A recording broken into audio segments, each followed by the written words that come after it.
The new space economy. Okay, forget what you've seen in the history books. Right now, literally right above our heads, a completely new kind of gold rush is kicking off. And this isn't about nations planting flags. We are talking about a massive, commercially driven economic revolution that's unfolding in space. So let's dive into this new trillion-dollar frontier. Just look at the number. By 2035, the space economy is projected to be worth a staggering $1.8 trillion. No, that's not a typo. We are talking about an entire economic ecosystem being built right now in orbit, and it is expanding at an absolutely incredible pace. So what in the world is going on up here? To really get what's happening today, you have to look back. The old space era, that was all about the Cold War space race. It was governments, think NASA, Roscosmos, leading the change, driven by science and national pride. It was insanely expensive and super exclusive. But what we are living in now, this is new space. It's a whole different ballgame. This is a commercial-driven neo-gold rush, where profit is the main goal. The players are tons of private companies, and the cost to get in is dropping like a rock. So what's the rocket fuel for this whole thing? What's really driving this economic engine? Well, it's this perfect storm of private money, really disruptive technology, and brand new business models that are completely changing our relationship with space. For decades, if you wanted to go to space, you needed government money, period. But this tells a totally new story. Just look at the explosion in private investment. We are talking about venture capital. Since around the 2010s, VCs and private equity firms have poured something like $300 billion into this industry. That private cash is now the primary engine of the new space economy. And this is what all that money buys. It's not just about building more rockets, it's about funding genuine game changers. Reusable rockets from companies like SpaceX and Blue Origin. They've absolutely slashed the cost of a launch. We've seen satellites get mass-produced on assembly lines, and these enormous mega constellations like Starlink popping up. This is the tech that makes that $1.8 trillion forecast actually seem possible. And you can see here, we are not just talking about launches anymore.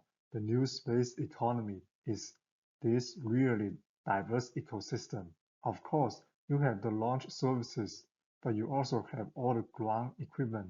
These futurist ideas like resource mining and maybe most importantly, all the downstream applications that we use every single day.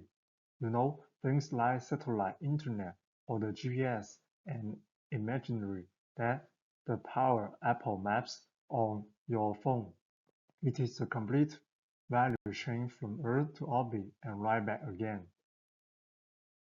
Okay, so with all this commercial activity, all this money flying around, there has to be a clear rulebook, right? Well, this is where our story takes a real sharp turn. Turns out the legal framework that governs space was written way back for the old space era and it is creaking under the pressure of the 21st century ambition. Here it is. This is the foundational law of space. Our Outer Space Treaty of 1967 basically established states as the global commons, the province of all mankind. It says very clearly that no country can own territory in space. The best way to think about it is like the high seas. It belongs to everyone, and therefore to no one. But then in 2015, The United States passed a law that does something pretty radical. It doesn't claim territory, no, but what it does do is give US citizens the right to own and sell whatever resources they can pull out of an asteroid or the moon, and that creates a fundamental clash with international law. And this is the standoff we are in right now. One one side, you have international law saying space is for everybody, and on the other, you have US law creating this powerful incentive for private companies to go out and claim resources on a first come, first served basis.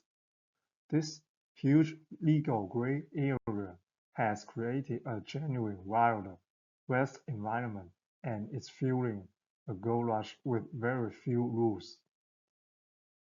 And this unregulated boom is already having some very real and frankly very negative consequences. We are starting to see a classic economic problem play out in a place where the stakes are unbelievably high. We are talking about a tragedy of the commons, but in orbit. The whole concept is actually pretty simple. When you have a resource that's shared by everyone but owned by no one, like the orbits around Earth, it's in each individual company's rational self-interest to use as much of it as they can and as fast as they can. But when everybody does that, the resource gets polluted or used up, and in the long run, everyone suffers. And this isn't some abstract theory, the sheer scale of what's happening is laid out right here. Just look at those numbers for a second. SpaceX alone has plans for almost 24,000 satellites, and then you've got China, Astra, Amazon, and all planning tens of thousands more. We are actively and rapidly filling the sky. Okay, and here's the kicker. Experts estimate that low Earth orbit, that's the busiest orbital highway, can safely handle about 60,000 satellites. But as we just saw, companies have already filled plans for well over 100,000. The demand for orbital real estate is already blowing past the estimated safe supply. So what's the fallout from such a crowded sky? Well, it's pretty serious. The more satellites you have, the higher the risk of collisions, and those collisions create clouds of dangerous space junk. This swarm of hardware is also creating light and radio pollution that is literally blinding astronomers on the ground. And get this, there's a huge legal problem. Under the current law, a country owns its space debris forever, so nobody can clean it up without their permission. It's creating a total gridlock. So on top of the environmental mess and the legal chaos, this new economy is raising the geopolitical stakes in a huge way. Space isn't just a place for science and commerce anymore. It is quickly becoming the new strategic high ground.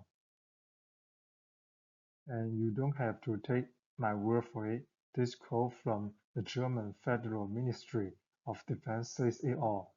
As our economies become totally dependent on space for everything from communication to navigation, space security has become a core military and political task for every major nation owners. A perfect example of this is SpaceX's Starlink. Sure, it's a consumer internet service, but it's also what's known as a dual-use technology. The US military has its own hardened version called Starshield, and its absolutely critical role in the Russo-Ukrainian war showed the entire world that a single private company could hold immense geopolitical power, even influencing the outcome of a major conflict. And in response to this new reality, other major powers aren't just sitting on their hands. countries like China, Russia are actively developing anti-satellite weapons. This means that those tens of thousands of commercial satellites being launched, they are not just business assets anymore, they are now potential targets in a future conflict, which puts the entire trillion-dollar space economy at risk. So this all leads us to the big question, right?